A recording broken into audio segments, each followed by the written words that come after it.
شروع کرتے ہیں اللہ کے بابرکت نام سے جو بڑا مہربان اور نہایت رحم والا ہے۔ تمام تعریفیں میرے اللہ رب العزت کے لیے ہیں۔ خوفناک کہانیوں کے معزز ناظرین کو میری طرف سے السلام علیکم۔ امید کرتی ہوں آپ سب لوگ خیریت سے ہوں گے، جہاں ہوں گے خوش ہوں گے۔ آج آپ لوگوں کے لیے میں بہت ڈراؤنی کہانیاں لائی ہوں جنہیں آپ لوگ بہت پسند کریں گے۔ آج کی پہلی خوفناک کہانی جمشید شیئر کر رہے ہیں۔ جمشید کہتے ہیں میں کراچی کا رہنے والا ہوں اور آج آپ کے ساتھ ہم لوگوں کی زندگی کی بہت زیادہ ڈراؤنی کہانی شیئر کرنا چاہتا ہوں، بلکہ میں اپنی خود کی زندگی کی ایسی خوفناک کہانی شیئر کرنا چاہتا ہوں جسے سن کے آپ کو ڈر تو ضرور لگے گا۔ یہ کہانی شروع ہوئی آج سے 10 سال پہلے، جب ہم لوگوں نے کراچی جناح گارڈن میں گھر لیا۔ وہ گھر جو تھا تقریباً 5-6 سال سے بند پڑا تھا۔ ابو کے ایک دوست کا گھر تھا، انکل عارف۔ وہ لوگ سعودی عربیہ شفٹ ہو گئے تھے اور ان کا یہ گھر پچھلے 5 برس سے خالی پڑا تھا۔ ہم لوگ جس گھر میں رہتے تھے اس گھر کا کوئی ڈسپیوٹ چل رہا تھا اور اس کی وجہ سے ہمیں وہ گھر خالی کرنا پڑا، کیونکہ وہ گھر جو تھا وہ میرے دادا ابو اور ان کے بھائی کا گھر تھا۔ تو اس کا ان لوگوں نے کوئی کیس کیا ہوا تھا، کیس کا فیصلہ ہمارے حق میں نہ ہو سکا، تو مجبوراً ہمیں وہ گھر خالی کرنا پڑا۔ اب ہم لوگوں کے پاس رہنے کے لیے فی الوقت گھر نہیں تھا۔ جس گھر میں ہم لوگ رہتے تھے وہ گھر بکنا تھا اور اس کے بعد اس گھر کا آدھا حصہ ہمیں ملنا تھا اور آدھا حصہ جو ابو کے ریلیٹیوز تھے ان لوگوں کو ملنا تھا۔ ہم لوگوں کے پاس فی الحال جیسے گھر نہیں تھا تو ابو نے اپنے دوست انکل عارف سے بات کی، تو انکل نے کہا کہ ہاں میرا گھر خالی پڑا ہے، آپ لوگ اس گھر میں رہ سکتے ہیں۔ ہم لوگوں نے انکل کا وہ گھر بچپن میں دیکھا ہوا تھا، لیکن 5 سال سے تو وہ خالی تھا، اور اس سے پہلے ان کی بہن وہاں پہ رہتی تھی۔ انکل جو تھے ان لوگوں کو سعودی عربیہ شفٹ ہوئے 10 سال ہو گئے تھے۔ ان کی بہن بھی 5 سال پہلے وہ گھر چھوڑ کر چلی گئی تھی۔ سننے میں یہ آیا تھا کہ ان لوگوں نے وہ گھر اس لیے چھوڑا تھا کہ اپنا نیا گھر بنا لیا تھا۔ انکل نے کہا کہ بے فکر ہو کر آپ لوگ اس گھر میں چلے جائیں۔ ابو نے جب انکل سے بات کی تو انکل نے کہا کہ آپ کو کل اس گھر کی چابیاں مل جائیں گی، میرا بھتیجا آپ کو آ کے چابیاں دے جائے گا، آپ لوگ اس گھر میں جب تک چاہے رہ سکتے ہیں۔ ہم لوگوں کا ابھی فی الحال پاکستان آنے کا کوئی ارادہ نہیں ہے۔ ابو نے کہا چلو ٹھیک ہے، اتنے عرصے میں تو ہم لوگ انشاءاللہ اپنا گھر بھی بنا ہی لیں گے۔ جیسے ہی ہم لوگوں کو ہمارا حصہ ملتا ہم لوگوں نے اپنا گھر لے لینا تھا۔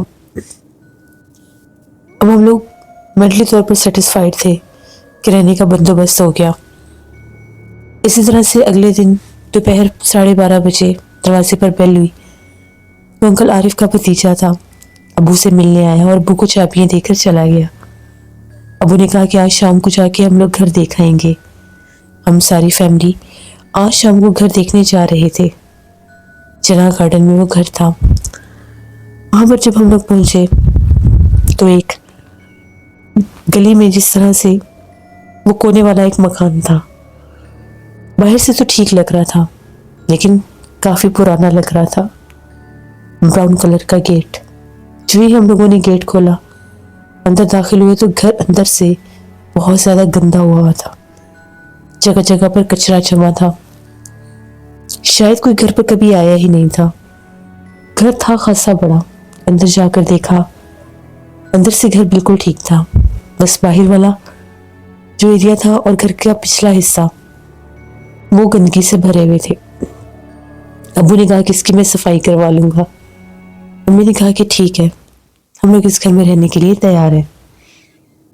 وہاں جب ہم لوگ گئے تھوڑا سا مجھے ایسا محسوس ہوا کہ جیسے وہ گھر ٹھیک نہیں ہے، وہ بھی صرف اس لیے کہ جب ہم لوگ اس گھر کے پچھلے صحن میں تھے تو وہاں پر ایک کٹا ہوا درخت تھا۔ میں اس درخت کے پاس کھڑا تھا، اس درخت کو میں غور سے دیکھ رہا تھا، وہ بڑا عجیب سا درخت لگ رہا تھا، اس کا آدھا تنا جلا ہوا تھا۔ سارے گھر والے باہر چلے گئے، مجھے پتہ ہی نہیں لگا، تو ایک دم سے مجھے ایسا لگا میرے کندھے پر کسی نے ہاتھ رکھا ہے۔ یہ پہلی بار تھی